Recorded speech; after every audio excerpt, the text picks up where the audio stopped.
Vamos lá então, pessoal, para nossa aula sobre as meninges, né? Sobre as membranas de tecido conjuntivo. É, o, o tópico é tecido nervoso, mas as meninges são tecido conjuntivo. E elas são três: a dura mater, como vocês estão vendo aí no desenho indicado, a aracnoide e a pia mater, né? E entre elas, o espaço epidural, né, que fica entre a dura mater e o periósteo. Lembra que o tecido ósseo também é revestido por tecido conjuntivo, chamado de periósteo. Aí não está desenhado o periósteo, né? Mas esse espaço ele é virtual no crânio, mas enorme na coluna vertebral. Lembra que o sistema nervoso central ele compreende o tecido que está dentro da caixa craniana e dentro da coluna vertebral. Lá na coluna vertebral, esse espaço epidural se torna muito importante. É ali que você faz a injeção, ou que você toma a injeção, para anestesia raquidiana. O espaço é subdural, agora abaixo, né, da dura mater, entre a dura mater e a aracnoide, e o espaço subaracnoideo, que fica entre a aracnoide e a pia mater. Vamos começar então com a dura mater. Aqui, só para mostrar em maior detalhe, o espaço epidural, né? O espaço epidural e o espaço subdural, né? Epi acima do sub abaixo, né? Acima e abaixo do que? Da pia mater, ó. Aqui é pia mater, tecido conjuntivo denso, tá vendo? E aqui, é que ele tá chamando aqui de periosteal layer, né? Na verdade é o que? É o periósteo, né? Que ele é tecido conjuntivo, ele meio que se mistura com tecido conjuntivo da pia mater. Os dois são o mesmo tecido, são tecido conjuntivo. Aqui no crânio, você está vendo aqui, ó, fissura, né? Você aqui no crânio, eles não têm um espaço entre eles. Esse espaço entre eles, que é chamado de epidural, ele não existe aqui, ele é virtual, ele é imaginário. Ele se torna real quando você sai do encéfalo e vai para a medula. Lá no espaço entre as vértebras, esses dois caras se separam e cria um espaço entre eles chamado epidural. Já vou mostrar na próxima slide. Por enquanto é só para localizar aqui, ó, a dura mater, o periósteo, a aracnoide e a pia mater, ok? Aqui, ó, aqui no espaço entre as vértebras, vamos lá, ó, você tem aqui, ó, a dura mater, né, representado na cor cinza aqui, tá vendo? Isso aqui é a dura mater aqui nesse desenho, dura mater, certo? Aqui a dura mater, ó, ela se desprendeu, tá vendo aqui, ó? Ela se desprende do periósteo, ó, se desprende do periósteo.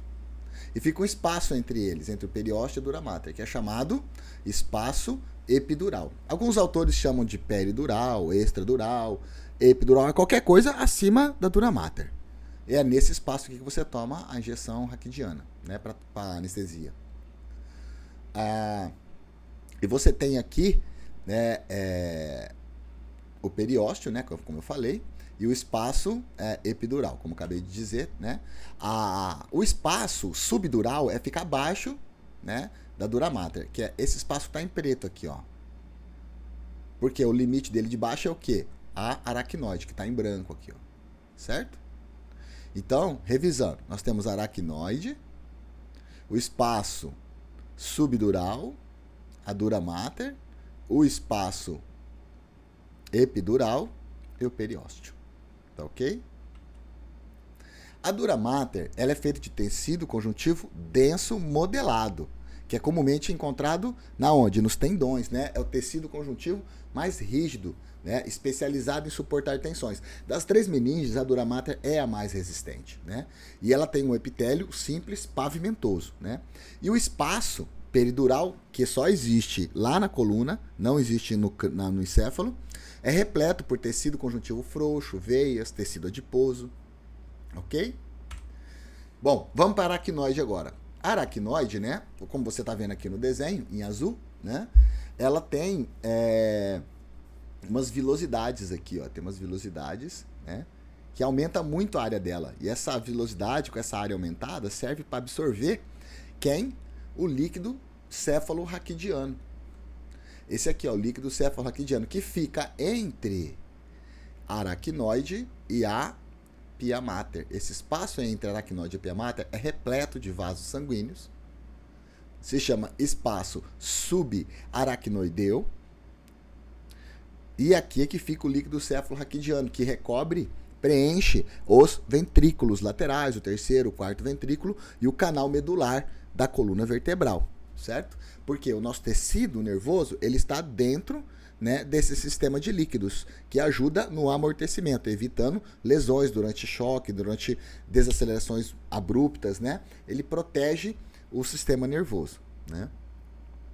E note que esse líquido céfalo-raquidiano, ele é reabsorvido por essas velocidades aqui, aracnoidias, entenderam? E daqui vai para onde? Para os vasos sanguíneos. Note também que os vasos estão no espaço subaracnoideo, não dentro da aracnoide. A aracnoide, per si, dentro dela não tem vaso nenhum, tá ok? Então, na aracnoide você tem um tecido conjuntivo que é frouxo, mas sem vascularização. Não tem vascularização na membrana, né? No tecido conjuntivo, né? E agora ele é frouxo, lembra? Na dura mater ele era denso, modelado.